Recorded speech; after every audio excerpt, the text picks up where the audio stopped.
My name is Rebecca Lane. I'm 39 years old, a commissioned officer in the United States Army, and a military widow. At least that's what I've been told to accept for the past 12 months. On the day that was meant to honor the life of my husband, Captain David Lane, I wore my dress uniform, the one I hadn't touched since the folded flag was handed to me. My boots echoed on the stone floor of the hall where the memorial was held, a clean, somber room inside the Arlington War Memorial Center. The air carried rosemary and varnish and sorrow that wouldn't speak its name. I stepped forward, hand resting on a wreath of white lilies. They'd placed a blank plaque on the easel, no photo, no confirmed body, just a name, Captain David Lane, MIA, presumed KIA. I heard him before I saw him. Stop living in the past. The words came sharp, slicing through the hushed room like shrapnel. I turned slightly. My father stood in the aisle, back straight, voice louder than respect allowed. He wore his polished shoes, navy tie, and that same dismissive look he gave me at David's funeral 12 months ago. "This family can't keep drowning in your grief, Rebecca," he said. "He's gone. Let him go." Every eye turned. My daughter gripped my sleeve. My hands didn't tremble, but my throat closed. I said nothing. Silence is sometimes the loudest resistance. I bent slightly, placing the wreath at the foot of the plaque. I whispered, "Not for him, but for me. I still believe you're out there." Just then, from the rear of the hall, I heard a stir. A nurse wheeled in a young woman, barely 20, thin, with bandages on both wrists, and a stitched-up bruise across her temple. Her uniform sleeves were rolled up, fourth line trailing behind her wheelchair. She looked dazed at first, then locked eyes with me across the crowded room. My breath caught. The room stilled. The girl opened her mouth. Her voice was hoarse, like she hadn't spoken in days. But every word landed like a grenade. "Ma'am, your husband is still alive." No one moved. Not even the priest standing by the altar knew what to do. The young woman blinked slowly, like the light hurt her eyes. The nurse pushed her forward until she was right beside the podium, facing me. "I was rescued last week," she said, voice shaking. "We were ambushed. A convoy extraction gone wrong. I thought I was going to die out there." I stepped closer. "Who told you to come here?" Her lips quivered. "Your husband saved me.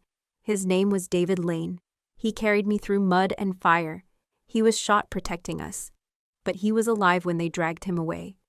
I couldn't breathe. My hands tightened into fists at my sides. Someone in the front row gasped. A lieutenant colonel rose from his seat, walking toward the young woman, then stopped short like he had seen a ghost. "What did you say to him?" I asked her. She looked at me again, her eyes wide. "He told me, 'Tell Rebecca I'm still fighting. Tell her not to stop looking.'" The room erupted. Some people shouted. My cousin dropped her wineglass. A chaplain crossed himself. Officers stood, unsure whether to intervene or salute. Behind me, I heard my father's voice crack. "She's confused," he said sharply. "She's just been through trauma." But I turned. For the first time in a year, I turned and stared him in the eyes. "Is she?" I said quietly. He didn't answer. The girl reached into her pocket and handed me a dog tag. Dirty, scratched, but unmistakable. David's name, David's blood type, still warm from being held. I nearly fell to my knees, but I didn't. I stood tall, because in that moment I knew the truth was crawling its way back to the surface, and someone, somewhere, had tried very hard to bury it. I stared down at the dog tag in my palm.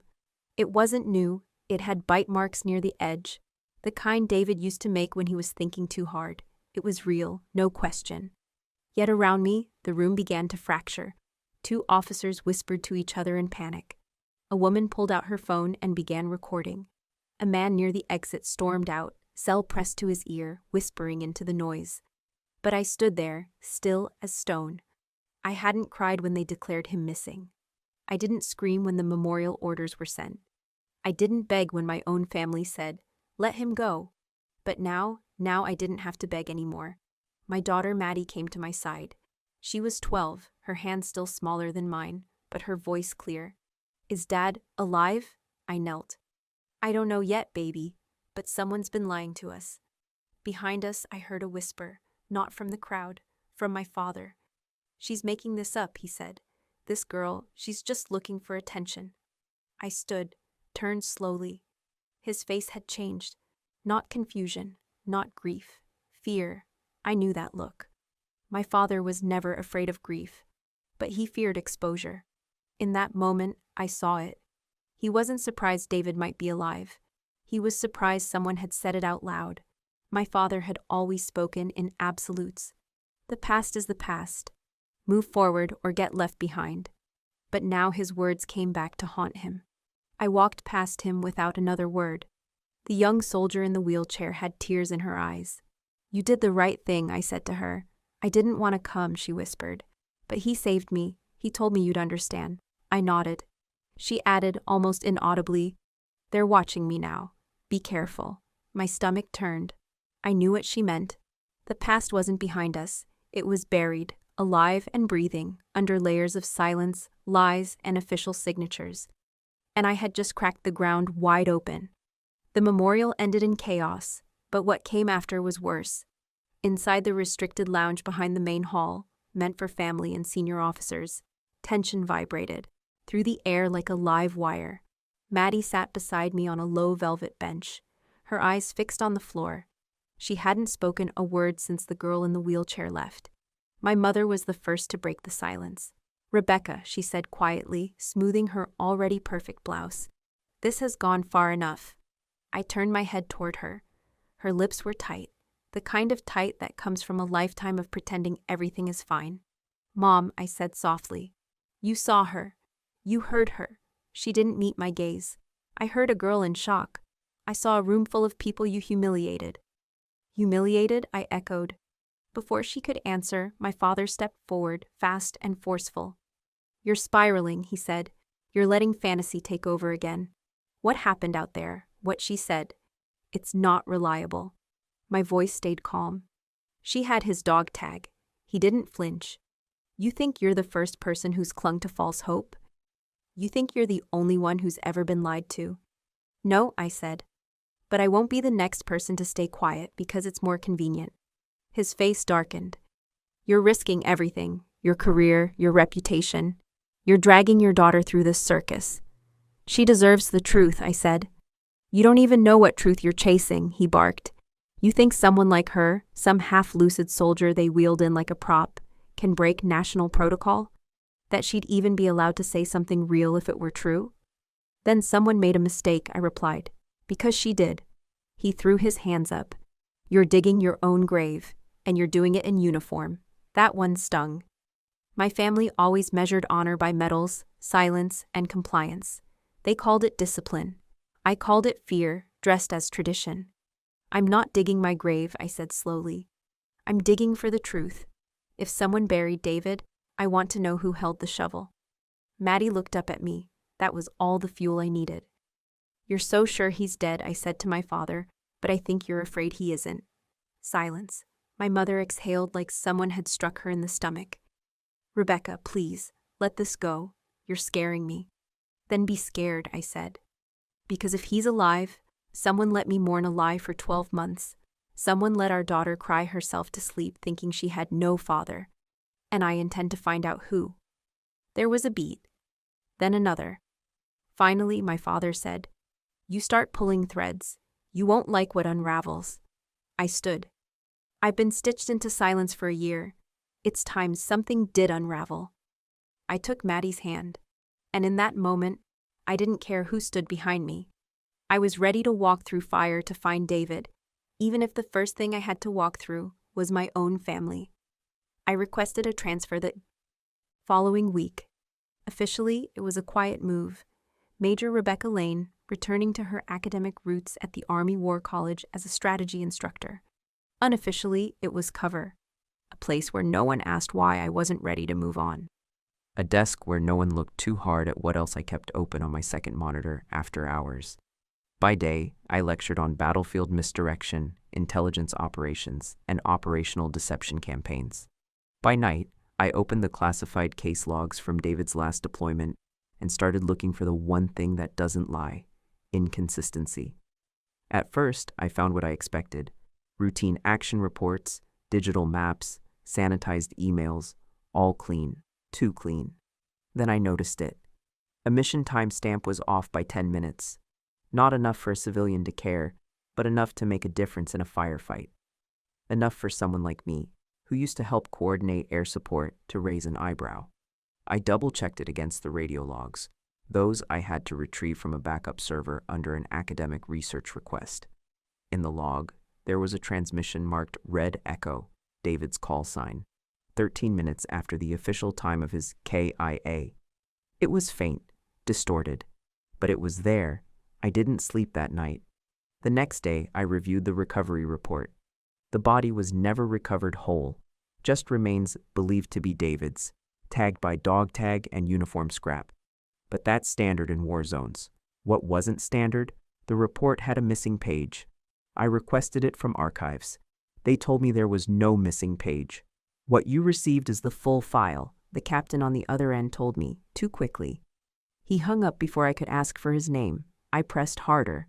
I pulled up David's personnel file, expecting to see a freeze date, the day his file was locked after his presumed death. But the freeze was dated 2 weeks after the memorial. That made no sense. And then came the email. One of my colleagues, a young adjunct professor reviewing chain of command routing logs for his doctoral thesis, flagged it. "Ma'am," he said nervously after class, "this was probably just a technical error. But I thought I should show you." The email was from David's commanding officer to Central Command, dated a full day after David's recorded death.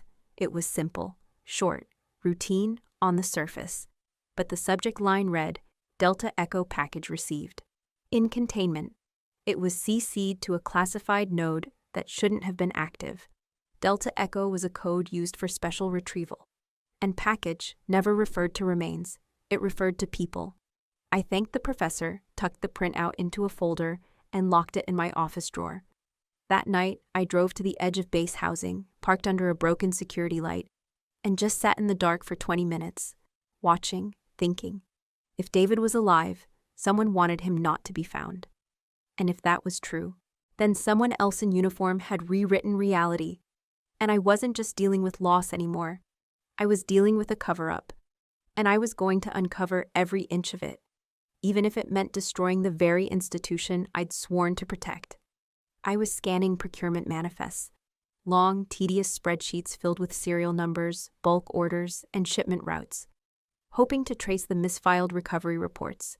It wasn't exciting, it wasn't even relevant, but it was the only thread I had left after hitting a wall with official records. Most of the vendors were familiar, standard military contractors, state-verified suppliers. Then my eyes caught something that made me sit up. Lane Logistics, Auxiliary Division. At first, I thought it was a coincidence. Lane is a common name. But the routing code was Fort Carson, my old station. And the supply run? It was dated exactly 2 days after David's last mission. A chill moved through me. I dug deeper. The listed procurement was a Category Red supply, meant for emergency transport support and containment materials. Not food, not medicine. Containment. That term again. I opened the contractor registration file and entered the company ID into the military vendor database. Owner, Franklin A. Lane, my father. My hands went still on the keyboard. For a full minute, I just stared at the screen. It wasn't a mistake, not a misfiled record, not a name coincidence. My father, retired colonel, now a defense contractor, had quietly attached his company to a classified logistical route, operating adjacent to David's final deployment zone. I clicked into the invoice trail. Lane Logistics had handled 4 shipments under the same routing code in a 2-week window following David's disappearance. All flagged restricted, all signed off by someone inside Central Command.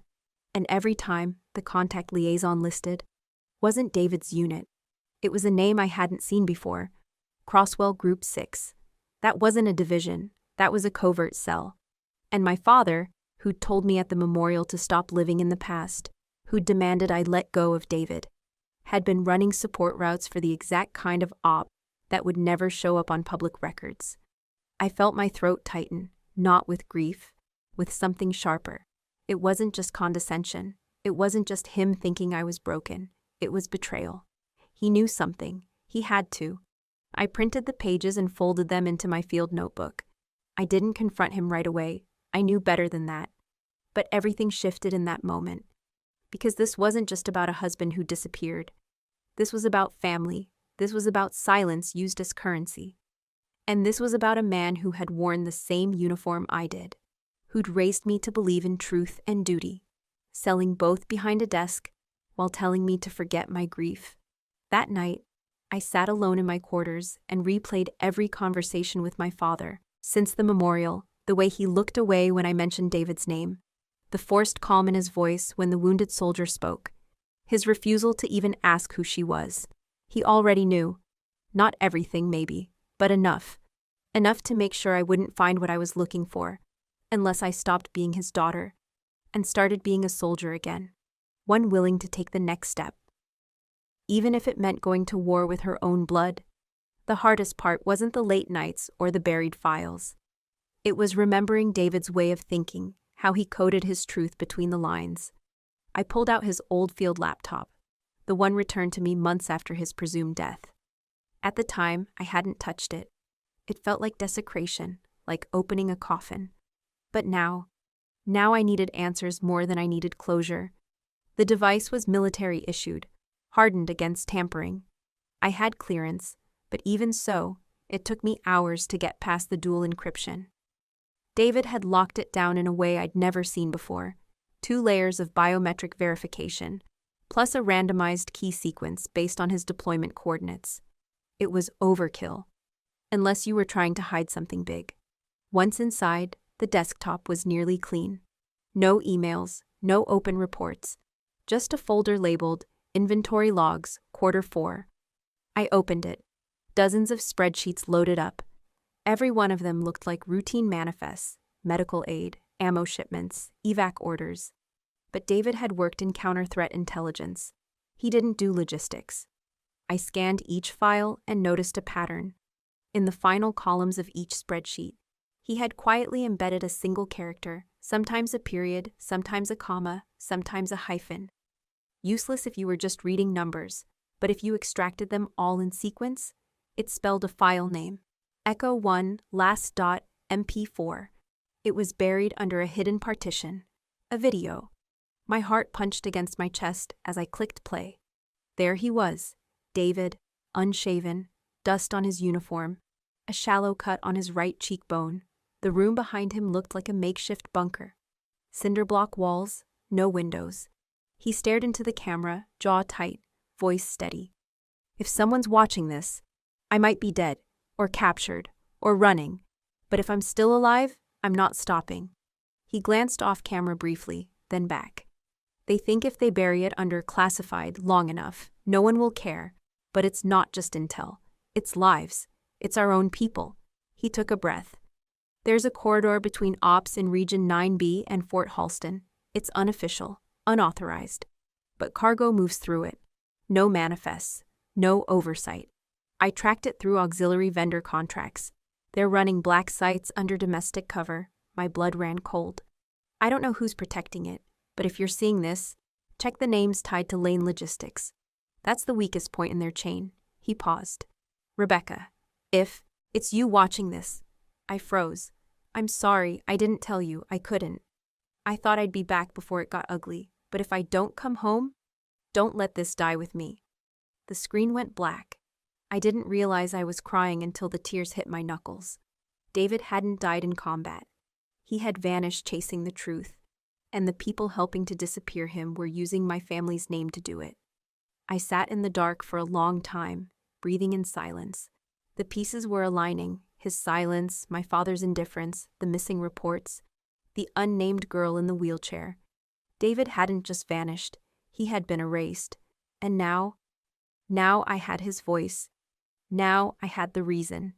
And if he was still alive, somewhere, I wasn't just chasing hope anymore. I was chasing evidence, and I wouldn't stop either.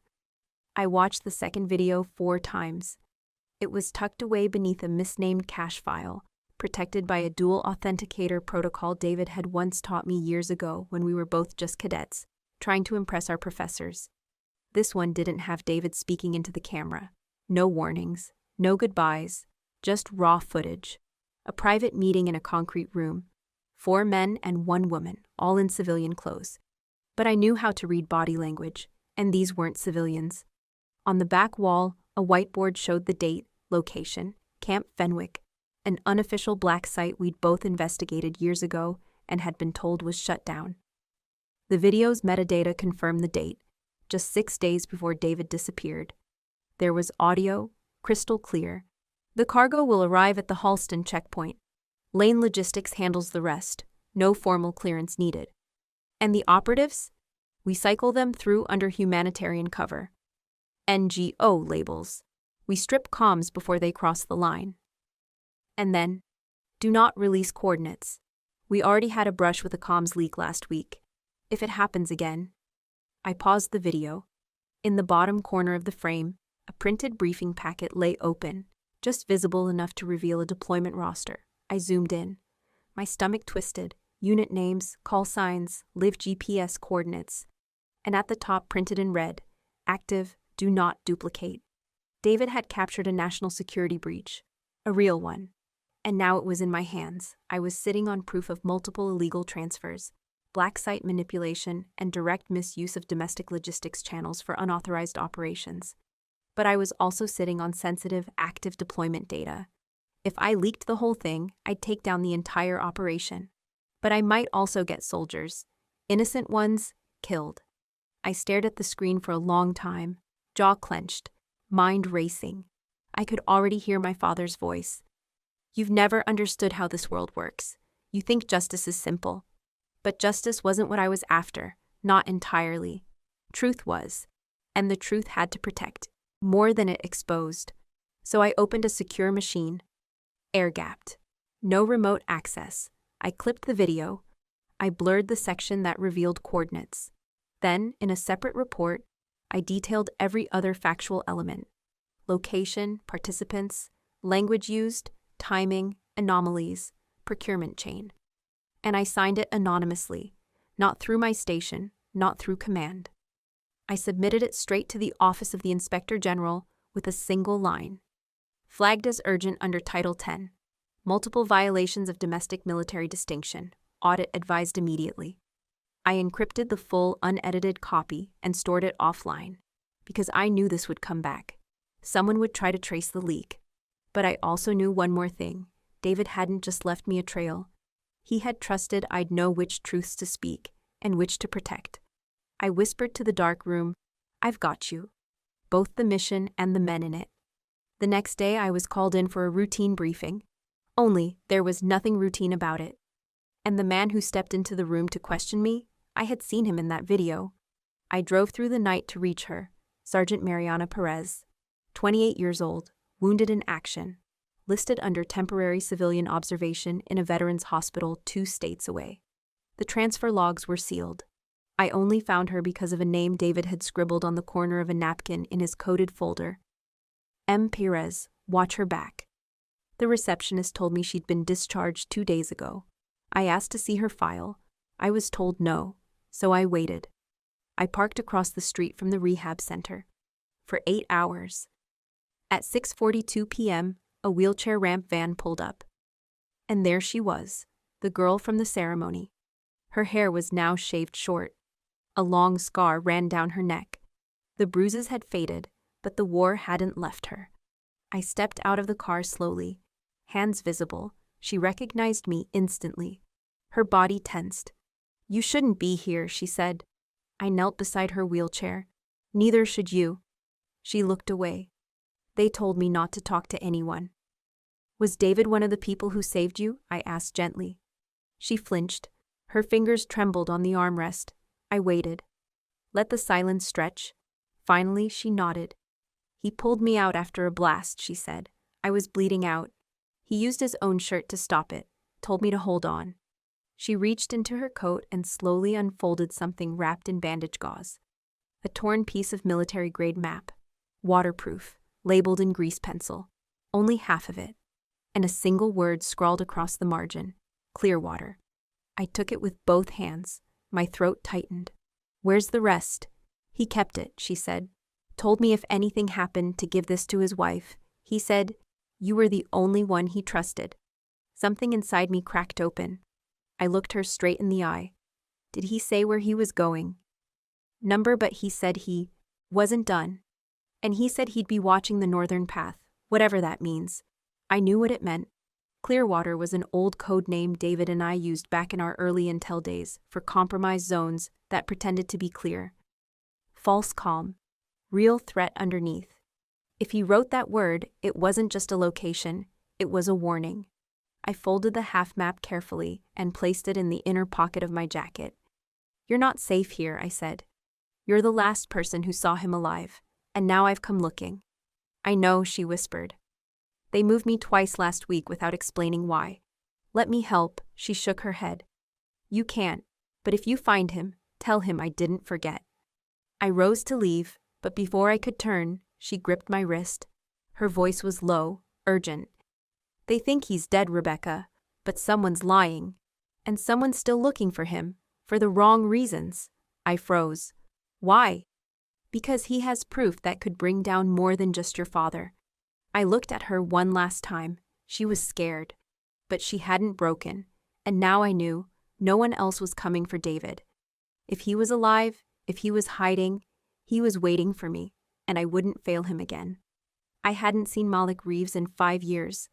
Not since he walked away from Fort Bragg with a discharge paper in one hand and a shoulder full of shrapnel in the other. We'd served together in SIGINT, Signals Intelligence. Malik was the kind of man who could hear a whisper through a hurricane. The Army tried to bury him behind a desk after his injury. He walked out the next day, muttering something about never working for ghosts in uniform again. But I knew he hadn't stopped listening. Not really. He just tuned his frequency elsewhere. I found him in the back of an auto shop in Arlington. Headphones on, knee bouncing, a dozen monitors blinking green and red behind him.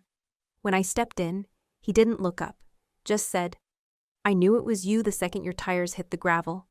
"Still paranoid," I smiled. "Still stubborn," he replied, swiveling around. "What's the mission, Lane?"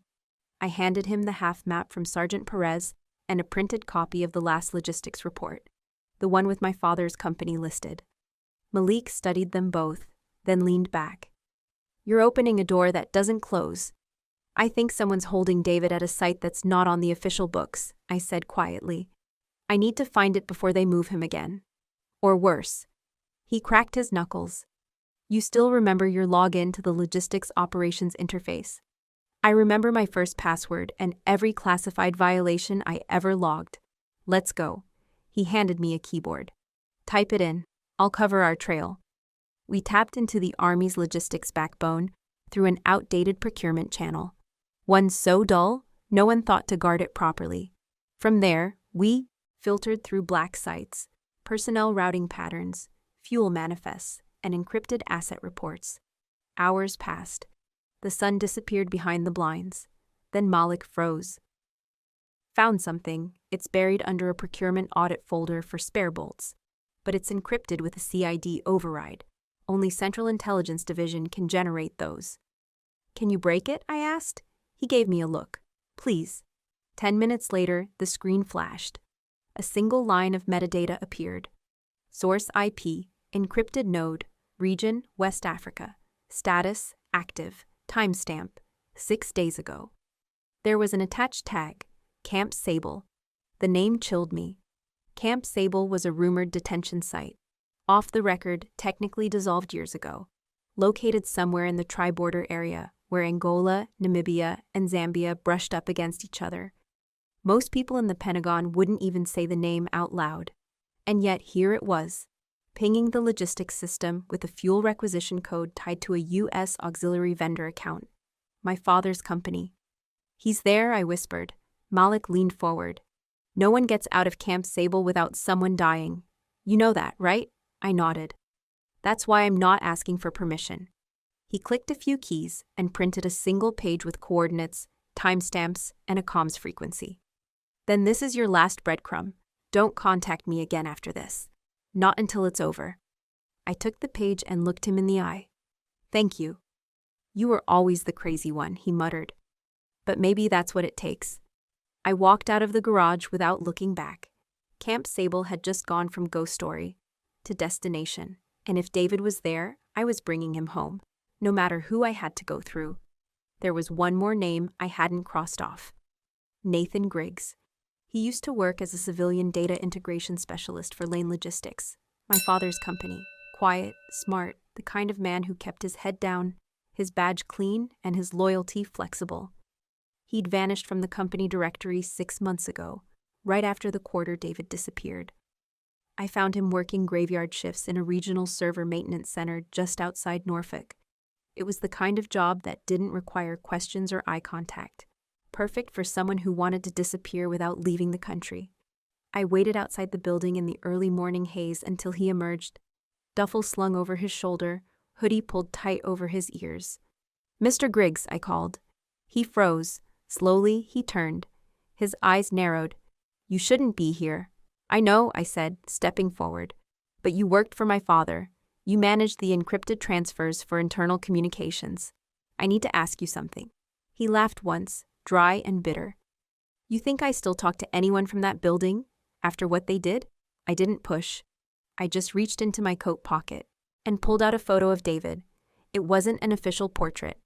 It was one I'd taken on a hike, the week before his last deployment. He was laughing, eyes crinkled at the corners, hand mid-reach for my camera. Nathan's face changed. Not dramatically, just enough. He looked down at the photo for a long moment. Then he said very softly, "I told him not to go back." I stepped closer.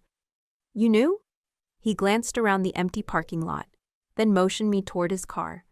Inside, he shut the door, locked it, and didn't start the engine. "I was asked to scrub all references to Operation Kingswell," he said, voice low. "Not just from the military logistics side, but from internal private contracts, movement manifests, fuel drops, medical supply coding. But David Lane?" He flagged the inconsistencies before the wipe was complete. He sent me a trace packet, told me if anything happened to him, I should keep a copy somewhere off-grid. I held my breath. "Did you?" He reached into his glove compartment and pulled out a small black USB stick. No label, no markings, cold and light in his fingers. "I shouldn't be giving you this," he said, "but when I saw the Pentagon silence your memorial request last year, I knew something was rotten." I took the drive from him carefully. "What's on it?" "Partial packet logs, GPS telemetry, a few ghost entries from an airstrip in Ghana, entries that shouldn't exist. Plus," he hesitated, "a voice file. I didn't listen. I didn't want to know." "Why now?" I asked. He looked out the windshield. "Because I'm tired of pretending ghosts don't leave footprints." As I stepped out of the car, he stopped me with one final warning. "Be careful. Your father isn't the only one who wanted this buried. And if you think you're only up against one man, Rebecca, you're already losing." I nodded, closed the door, and walked away. The USB felt like it weighed 10 pounds in my coat pocket. Later that night, I plugged it into a clean terminal, and what I found confirmed what I feared most. David had uncovered something massive.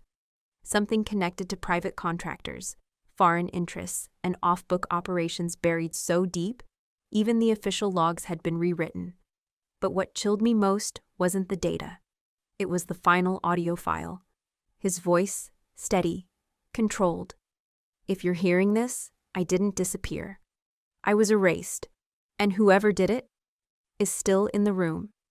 And now, so was I." I filed the report at 2:03 a.m. The USB was encrypted, so I included a transcript of what I'd seen. Redacted enough not to compromise lives, but detailed enough to set off alarms.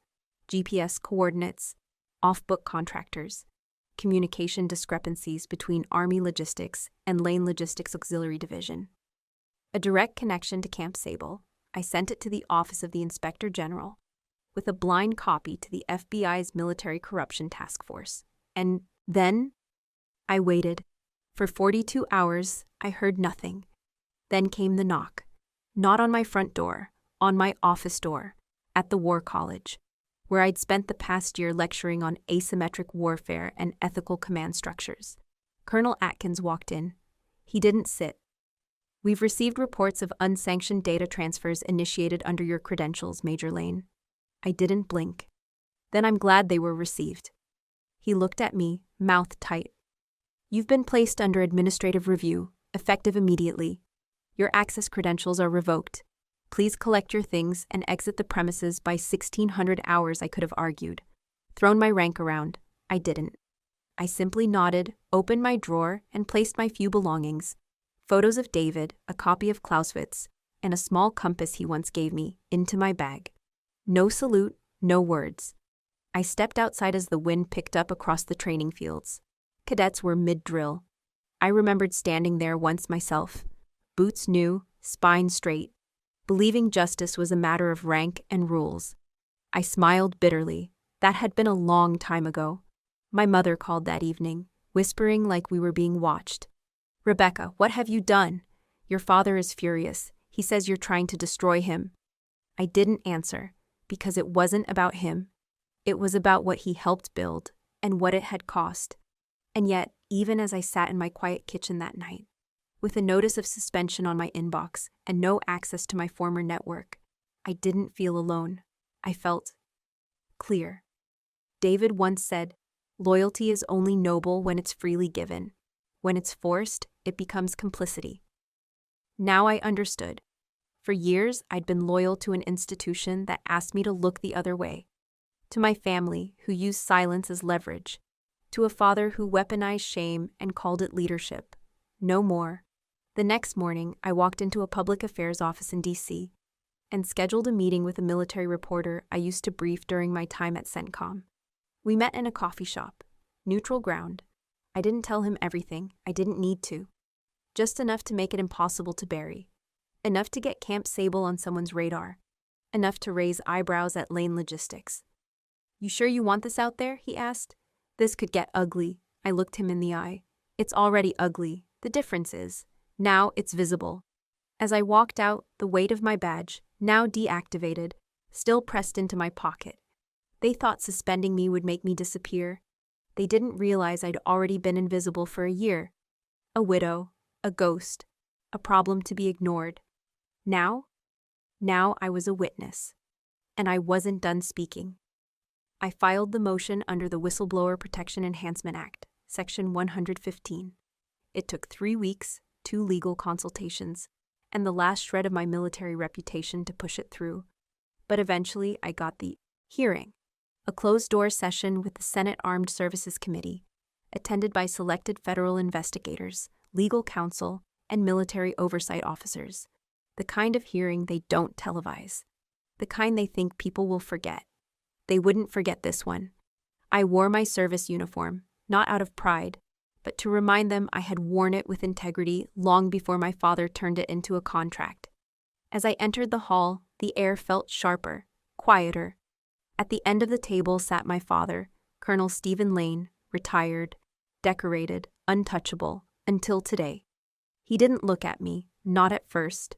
Just sat there, hands folded over a leather folio, no insignia, just a pale blue tie, and that familiar jaw clenched tight.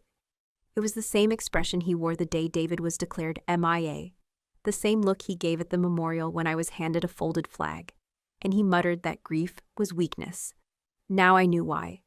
I approached the center table and placed 3 folders down, marked copies of the materials I'd submitted, redacted operational logs, contractor shell invoices, Camp Sable movement orders, the original logistics file with Lane Logistics subdivision listed under civilian support, each one stamped with an internal code, and each one traceable to my father's command chain. They gave me 10 minutes. I didn't need more. I spoke clearly. "Honorable members, I submit that the chain of command overseeing Operation Sabletide was compromised through private logistical channels under the control of Colonel Stephen Lane. The use of auxiliary contracts, falsified accounting, and suppressed recovery missions indicate not only dereliction of duty, but strategic manipulation for personal and political gain." Still, my father didn't flinch, until I looked him in the eye. Colonel Lane was not only aware that my husband, Captain David Lane, was alive after the reported mission failure, he benefited from the cover-up that followed. A sharp intake of breath. Senator Albrecht, presiding, leaned forward. "Captain Lane is alive?" I nodded once. "That's why I'm here." That's when my father finally spoke. His voice was low, but it cut like a rusted blade. "You're my daughter. I didn't think you'd take it this far." I stared at him. "You're right. I am your daughter. But before that, I'm a soldier. And before that, I was David's wife. I buried my career for truth. You buried your soul for control." He smiled faintly, almost admiringly. "So this is your victory." I shook my head. "Number, this is the beginning." The room stilled. Papers rustled. A military legal officer requested recess, but I'd said enough. As I stepped out into the hallway, flashbacks rushed in. David's smile under desert light. His voice in that encrypted file. Sergeant Perez's haunted eyes. This wasn't just my fight anymore. It was his. It was hers. And it was every soldier who'd ever been written off as inconvenient. I'd always lived in my father's shadow, but today, I became the storm it couldn't contain.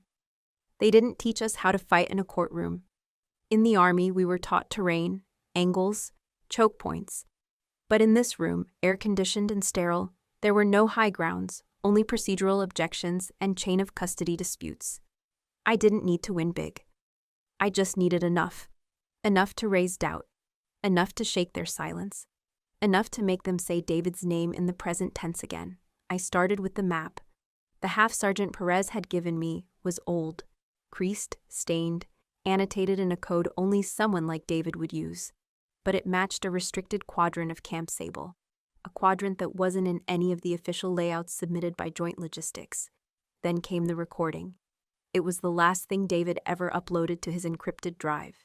His voice cracked in places. He was hiding somewhere, wind in the background, distant echo of aircraft. He spoke fast, like he knew time was limited. "If someone's hearing this, I got close. Too close. Sable isn't just a black site, it's a funnel. Resources go in, people don't come out. I saw shipments rerouted, IDs erased. If I disappear, it's not AWOL, it's not suicide. And it damn sure isn't voluntary. Get this to someone who doesn't owe the colonel anything."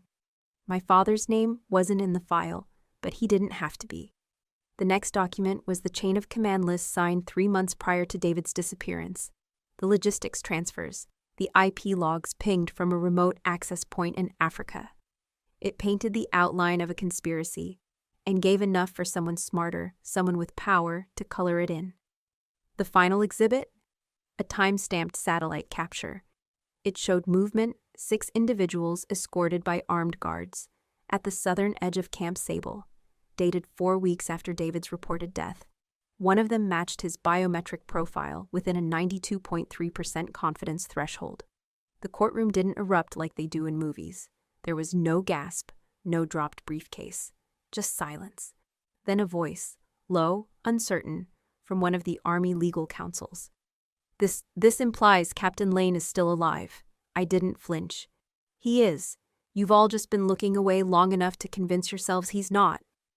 There were murmurs, a motion to review the evidence in chambers. Deliberations were requested. I sat there, alone at my table, the folders now half empty. I didn't feel triumphant. I felt tired. This wasn't a battlefield, but it required just as much endurance, just as much courage. The only difference: on the battlefield, people bled where you could see it. Here, the wounds were quiet, slow, invisible. I didn't expect an apology from my father. I didn't expect a medal either. All I wanted was movement, legal, tactical, honest. And finally, I got it. They ruled to reopen David's case. His status was changed from KIA to missing presumed detained. That one line, it shifted everything. Because once the door opens, it can't be shut again without someone answering for what's behind it. I wasn't looking for glory. I was looking for truth. And now it was no longer mine alone to carry. The hearing had paused for deliberation. I sat there, still and silent, in that government-issued chair, the folders closed in front of me, nothing else to submit, nothing else to prove, for now. Then the doors opened, not dramatically, not with any announcement, but the atmosphere shifted like a weather front. A woman entered, early 50s, sharp gray suit, UN badge clipped at her collar. I'd seen that insignia before. Humanitarian Coalition Task Force, East Africa Division. She approached the bench, handed a sealed document to the presiding judge, and then turned toward me. "Colonel Rebecca Lane?" she asked. I rose. She gave a slight nod and extended another file. This one marked immediate release, humanitarian debrief. This came through our Nairobi channel less than an hour ago. We were told to deliver it to you directly. My hands trembled as I took it. Not from nerves, my hands don't shake in public, but from something deeper. A fracture opening under the weight of hope I hadn't allowed myself to carry. I broke the seal. 3 pages, a satellite photo, a typed memo, and a name, David Lane, my brother. Not a memory, not a file, not a theoretical trace in a black site manifest. Alive. He'd been found. The report read like fiction. An unauthorized militia compound had been breached during a joint humanitarian medical convoy operation in an ungoverned sector of the Sahel. 7 detainees were extracted, some held for months, others for years. One had identified himself weakly as Captain David Lane, U.S. Army. The attending medics didn't recognize the name, but one of the American aid workers, an older man who'd once served at Fort Bragg, did. Your brother, the woman said gently, is on a flight to Ramstein right now. He's dehydrated, he's lost weight, but he's lucid. He asked for you by name. I couldn't speak, not at first. The courtroom had gone quiet again, eyes turning toward me like they were waiting for a cue, a next move, a command. But I was no longer a soldier in that moment. I was a sister. I let the weight of it settle. He was alive. And now, everyone knew. The judge tapped the bench. This new information, if verified, supersedes prior presumptions. Captain David Lane's case will be formally reclassified as survivor of unauthorized detention. All connected investigations will remain open and transition to federal oversight. My father didn't speak. He didn't even flinch, just stared ahead, hands clasped like nothing had changed. But it had. The system that protected him had cracked, and the brother he had tried to erase had just become undeniable. I stepped outside that chamber into the sunlit corridor. My body felt like it belonged to someone else, like I had been carrying someone else's armor and could finally lay it down. I didn't cry, not yet, but I did whisper the only words I could find. Hang on, David. I'm coming. And for the first time in this whole ordeal, it no longer felt like a war I was fighting alone. I arrived at the military medical wing just past midnight. The nurse on duty recognized my clearance and didn't say a word, just handed me a disposable visitor badge and motioned me down the hall. My boots barely made a sound against the polished floor, but my heart was pounding so loudly I felt sure the walls could hear it.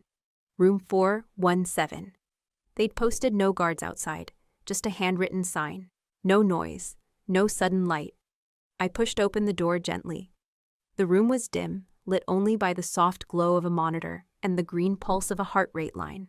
And there he was, David, my brother. Bones sharp against pale skin, hollowed cheeks, lips cracked, hair cropped close by field shears, uneven, a scar across his temple I'd never seen before. His chest rose and fell under the pressure of the ventilator, each breath more machine than man. But he was alive. I stepped closer, afraid I would break the illusion just by moving. I sat beside him, barely breathing. Then his eyelids fluttered.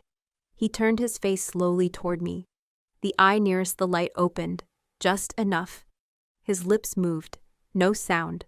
I leaned closer, and in the quiet through the wires and machines, I heard it. Mgen Roy. I broke, not outwardly, not with noise, but something cracked down the center of my chest. I reached for his hand. It felt like paper wrapped over splintered wood, but it squeezed. Weak, wavering, but there. You held on, I whispered. You stubborn bastard. He tried to smile.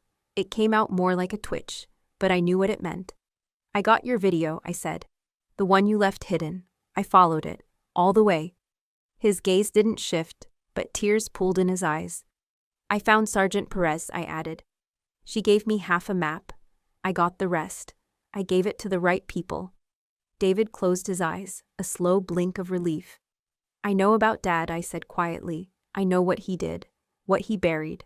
No response. Just the beeping, just the hiss of the ventilator. Don't worry, I didn't say your name in court. You'll decide when that happens. His fingers tightened slightly around mine. You're safe now, I told him. You're not alone anymore. A pause. Then, so faint I almost missed it, he whispered, "It's not over." I leaned closer. He repeated it, just barely above breath. "It's not over." "What do you mean?" I asked. "You're here. You're safe. What's—" But his eyes rolled slightly, and the nurse entered right on cue. "He's fading," she said gently. "You might have a few more minutes. Let him rest." I nodded. But my mind raced. If he was still afraid, if he thought the danger wasn't over, then we'd only uncovered the first layer. I stayed beside him until dawn broke across the window, until the light touched the white hospital sheets and softened his face. I didn't sleep, not because I was afraid for him now, but because of what he'd said. It's not over, I believed him, and I would find out why, even if it meant going back into the darkness, even if it meant losing everything. Because now I wasn't just his sister, I was his shield, and no one else was getting through. The next morning, David was stronger. He could lift his head slightly, sip water with help. I brought in a small speaker and played a song from our childhood, an old Patsy Cline track he used to hum when we shared bunk beds on base housing in Alaska. He smiled faintly. When the nurse stepped out, I sat closer, and he nodded. "Ready?" he rasped. I nodded. Then he began. "They never wanted me dead, Beck," he said, voice gravelly, deliberate. "They wanted me erased." My throat tightened. "Because of what you found?" David took a shallow breath, then continued. "It started with an audit. I wasn't even looking for it.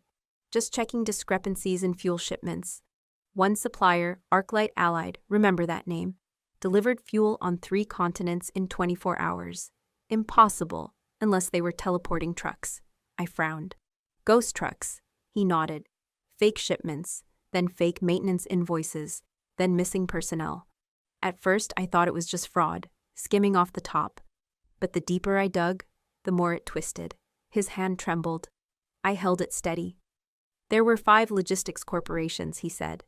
"Not small ones, contracted with the Army, Navy, DoD. They weren't just defrauding. They were using military convoys to move people." My stomach dropped. "Trafficking," he nodded barely. "From war zones, from disaster zones. Displaced people, mostly women and kids. And they laundered them through camps, fake hospitals, even NGOs, all on federal supply chains." I blinked, stunned.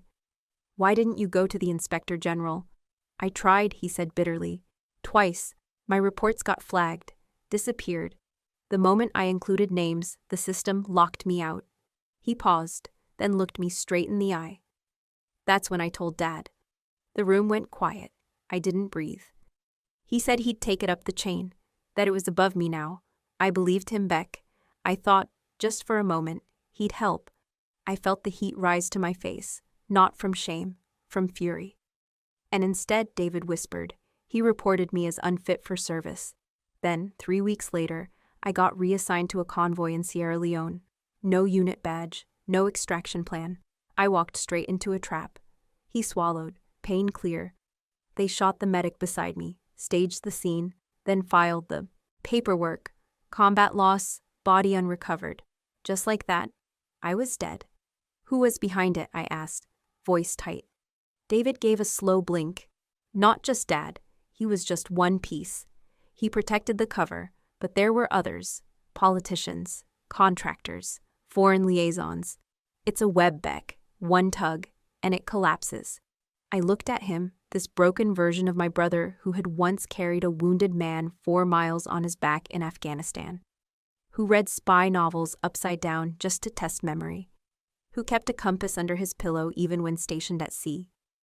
"They didn't break you," I whispered. "They tried. But you're here," he smiled faintly. "I'm not done. Neither was I."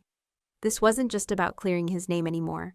It was about exposing the machine that tried to erase him. "I filed my report," I told him.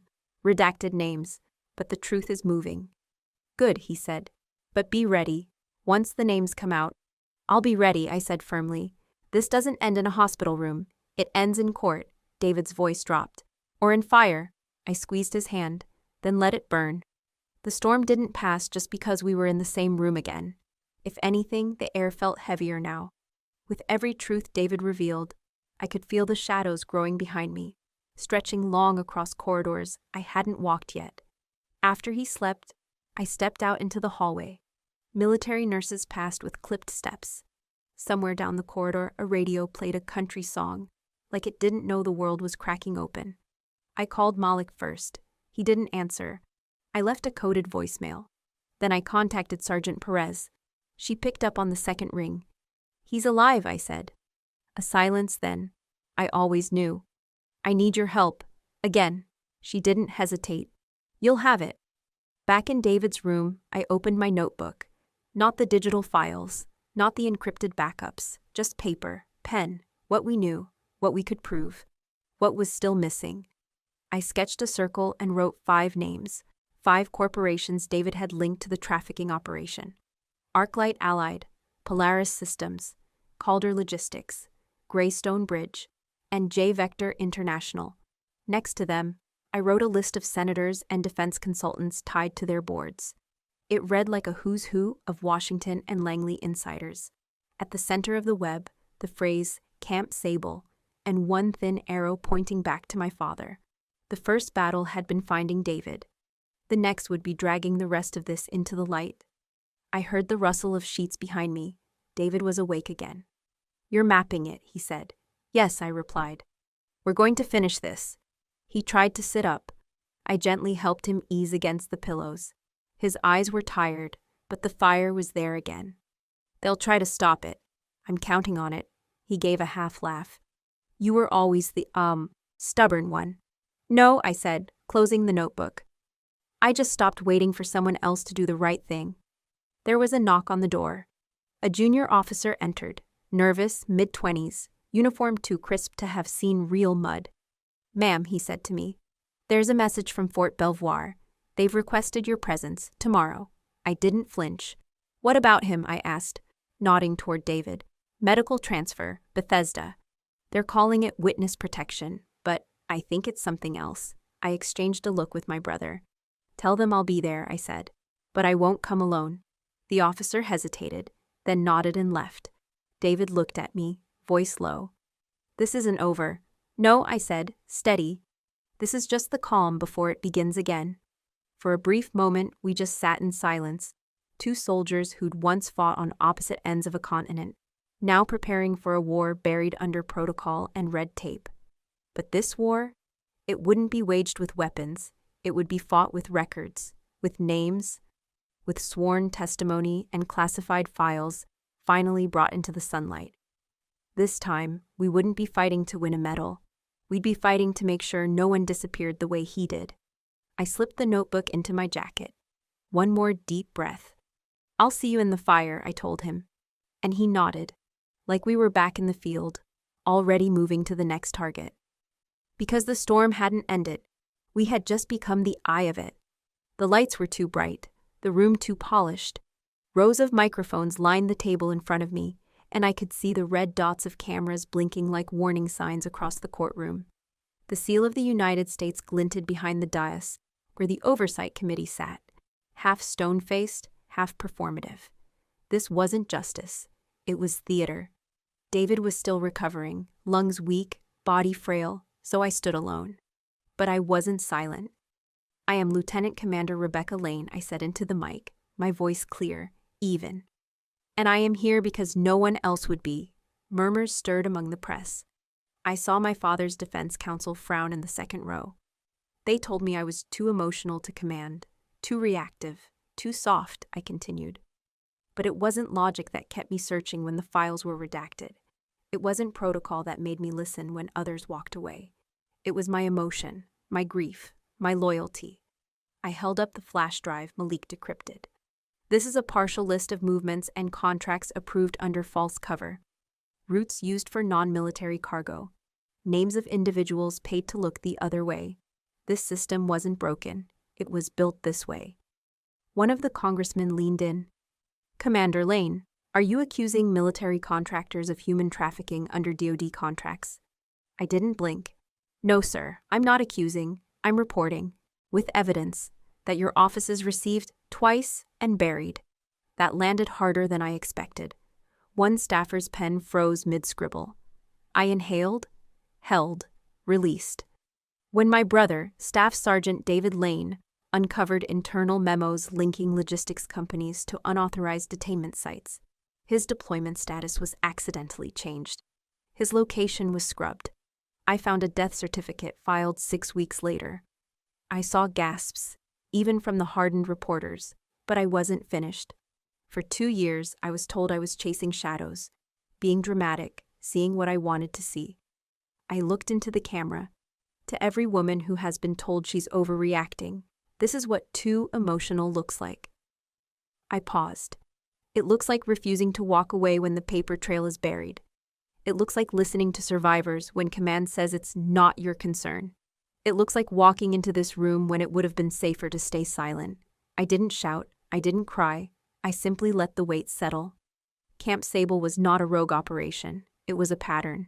And my father's company, Lane Logistics Auxiliary Division, supplied 2 of the drop routes used in its covert expansion. I laid out a map, simple, undeniable.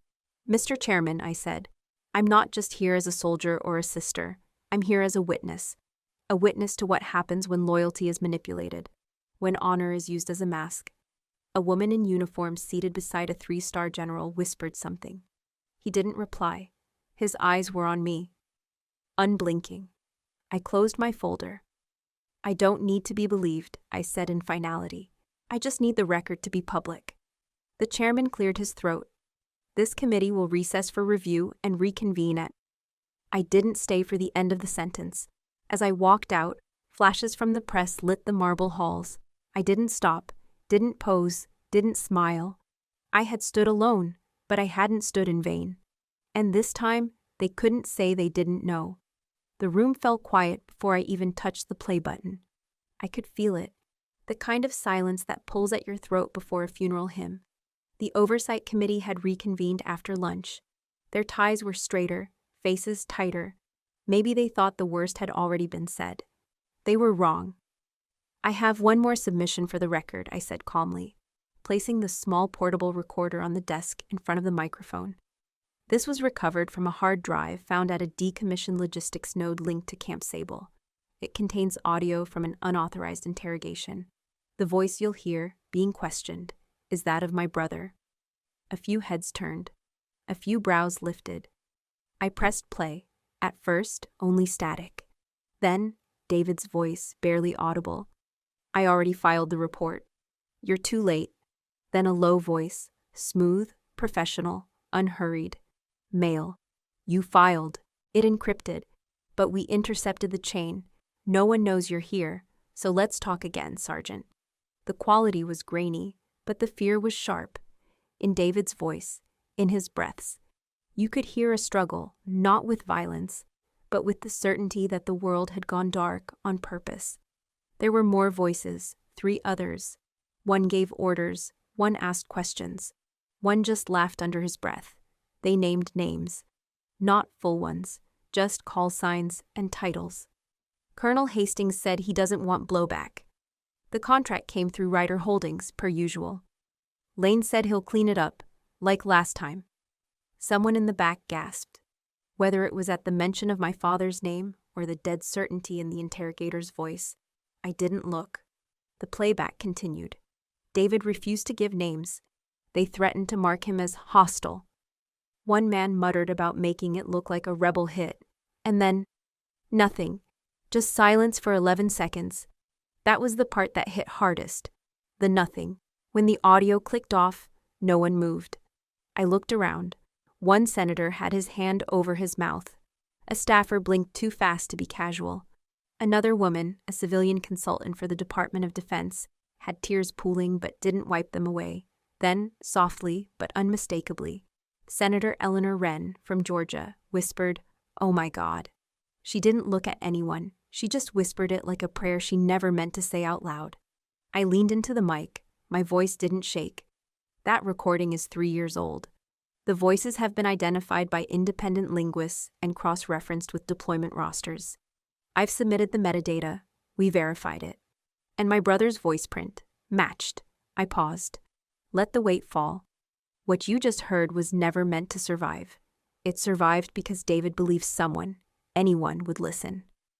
Not believe, just listen. The chairman cleared his throat, but no words followed. I'm not here for vengeance, I added. I'm here for accountability, for those still in uniform, for those still in chains. The reporter from The Atlantic dropped her pen. I heard it clatter. Still no one spoke. I gathered the documents, the flash drive, the empty water bottle. I looked straight at the row where my father had sat that morning. His seat was now empty. I told you, I said, more to myself than anyone. They don't get to erase him. And I walked out, into a silence far louder than applause. That night, I didn't sleep. I didn't even try. I sat on the floor of my apartment, cross-legged, still in my hearing outfit. Navy blazer, tan slacks, my mother's watch around my wrist. The old laptop hummed beside me, screen glowing with cascading headlines. CNN, Fox News, Al Jazeera, BBC, Reuters, NPR. Even The Guardian had picked it up. Breaking, Lieutenant Commander Rebecca Lane exposes Black Flag Network inside military logistics chain. U.S. officer uncovers human trafficking tied to defense contractors. Rebecca Lane and the secrets they buried. Every hour, another outlet joined the storm. By 2 a.m., Rebecca Lane was trending in over 30 countries. By dawn, major networks were rerunning clips of my testimony, side by side with archival footage of David, and still images of Camp Sable. Fox News had a banner, Whistleblower or Patriot, the woman behind the wire. CNN called it, From Loyalty to Law, a Soldier's Stand. But what moved me most weren't the headlines. It was the messages that poured in. A retired Army nurse from Mississippi wrote, I served 28 years. I always knew there were shadows in the system. Thank you for turning on a light. A mother from Nevada whose son went missing on deployment messaged, They told us he went rogue. Now I wonder if he just saw too much. Thank you, Rebecca. Thank you for standing up. And then, an anonymous comment, buried on a quiet military forum. I knew David. I thought he was dead. She brought him back. They owe her everything. I scrolled and scrolled. The faces I'd seen across hearings and base halls suddenly had voices. Thousands of them. Contractors, veterans, family members, even current service members using throwaway accounts. Some cried, some raged, some asked how they could help. A radio station in San Diego read excerpts of my statement live, uninterrupted. A former Navy JAG on MSNBC said, This could be the most explosive testimony involving private military contractors in the last 20 years. By morning, an emergency oversight panel had been scheduled. DOJ issued a preliminary inquiry into all 5 corporations named in David's original encrypted report. The Secretary of the Army issued a one-line statement. We take these allegations seriously and will act accordingly. I knew that tone. It meant they were cornered and watching carefully. But amidst the chaos, something else happened, something quiet. A girl, maybe 16, sent me a video. She sat on her front porch, wearing a faded ROTC shirt. She said, They always said I was too soft to serve. But today, I watched you speak. And I realized maybe they were wrong. Maybe feeling something isn't weakness. Her voice cracked. She smiled anyway. Thank you, Commander. That broke me. Not because I was proud, but because I understood exactly how that felt. The media frenzy wasn't about me, not really. It was about the people who'd waited years to be heard. People like that girl, like Sergeant Perez, like David. Like the families still waiting for a phone call that never came. The networks had their headlines, but the real headline? We were no longer ghosts in the machine. We had names, stories, and finally, someone had listened. My father was sentenced to 17 years in federal prison. There was no applause in the courtroom, no cameras, no catharsis, just the low hum of the air vents and the sound of the judge's gavel echoing against marble in history. He stood still as the sentence was read, not defiant, not remorseful, just still. Like he had been expecting it for decades. Like he'd prepared for this moment not with lawyers, but with armor made of pride and silence. When they asked if he had anything to say, he shook his head. I didn't speak either. Outside the courthouse, reporters waited. They wanted a soundbite, a headline, something fiery. I gave them only this: justice is not about vengeance, it's about accountability. Then I walked past them. I didn't feel victorious. I didn't feel anything, really. Not hate, not glee, not even relief. Just a kind of calm, like exhaling after holding your breath too long underwater.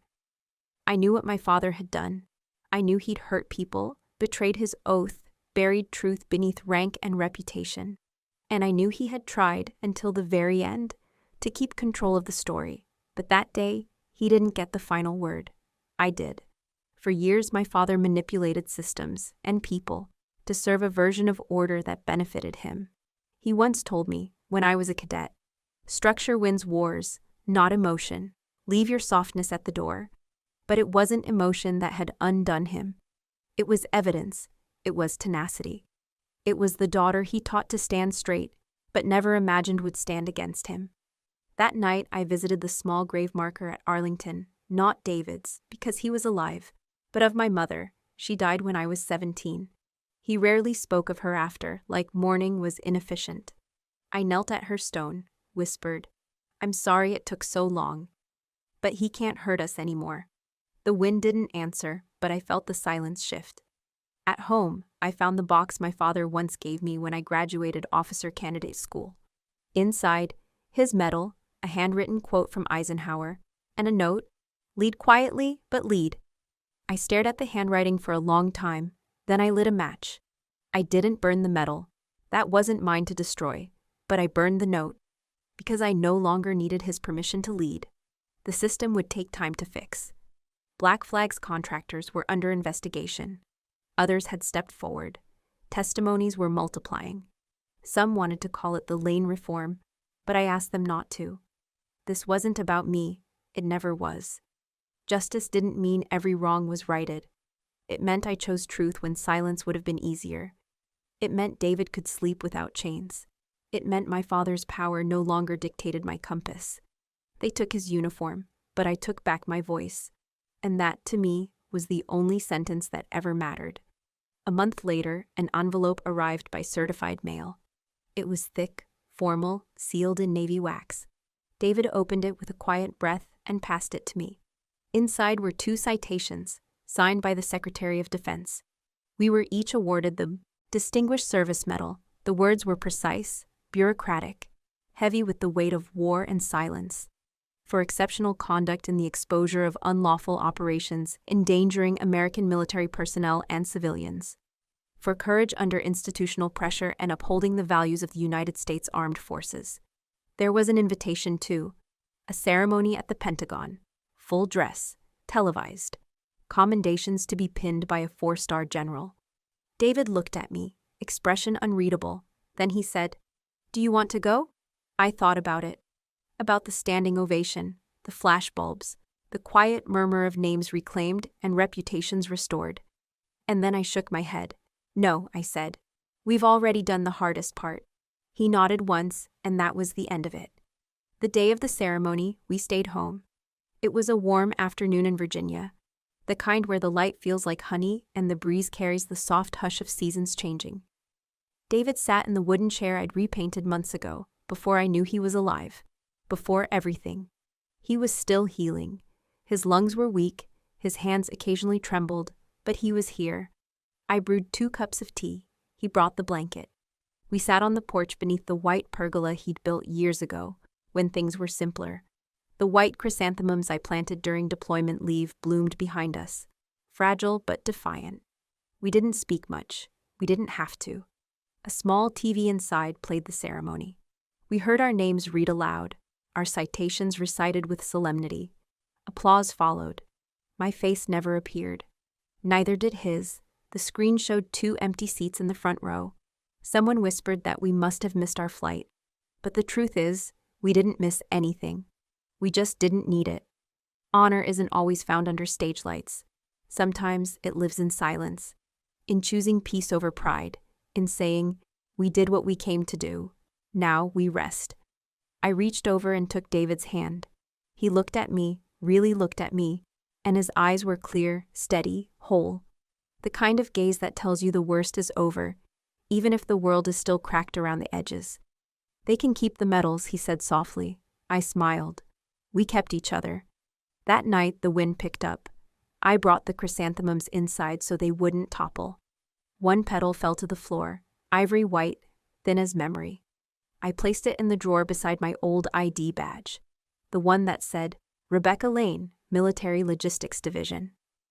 I don't wear that badge anymore, but I'll never forget what it cost to carry it, and what it gave me back. David was sleeping, finally. His breathing had steadied into a soft rhythm, the rise and fall of someone no longer on alert. I stood in the doorway of our bedroom for a long moment, just watching. His hand rested over the blanket, twitching now and then, a leftover from all the nights he flinched in dreams. But tonight he looked younger, or maybe just unburdened. I wrapped the shawl tighter around my shoulders and stepped outside onto the porch. The white chrysanthemums still held their shape under the moonlight. The air was cooler now, early autumn brushing through the trees. Insects hummed somewhere in the dark, not loud, just present enough to remind me that the world kept spinning. Above me, the sky was open and endless. I used to stare at the stars as a child, thinking I'd find answers up there, some divine pattern that explained why people hurt each other, why silence was louder than truth, why love sometimes had to take the longer road. Tonight, I didn't need answers. Tonight, I was just grateful. Grateful that David came home, not whole, but alive. Grateful that my voice had cracked through the machine. Grateful that somewhere, a girl like me might see what we did and know she doesn't have to break to make change. For the first time in years, no one was telling me to move on. And I realized I never stopped moving. I just finally chose the right direction. Inside, the kettle whistled.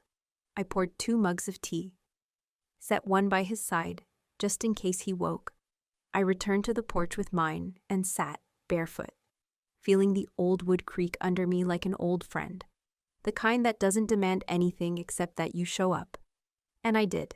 I was here. Before we say goodbye, I want to ask you something. Where are you watching this from? Is it a quiet morning with a warm cup of coffee? Or a late night where stories like this are the only thing that makes sense? Let me know in the comments. We read everyone with gratitude. If this story meant something to you, even just a line, a moment, a breath, I hope you'll consider subscribing. Not just to hear more stories like this, but to be part of a community that still believes in something gentle, something brave, something kind. Because that's what this has been about all along. Not revenge, not exposure, but restoration. The slow, quiet rebuilding of what was stolen. Dignity, truth, and the right to be seen. Thank you for spending your time with us today. Wherever you are, I hope you carry this story with you. And remember, sometimes the miracle doesn't knock on your door. It waits quietly until you're ready to open your heart. Take care of yourself. We'll see you in the next story.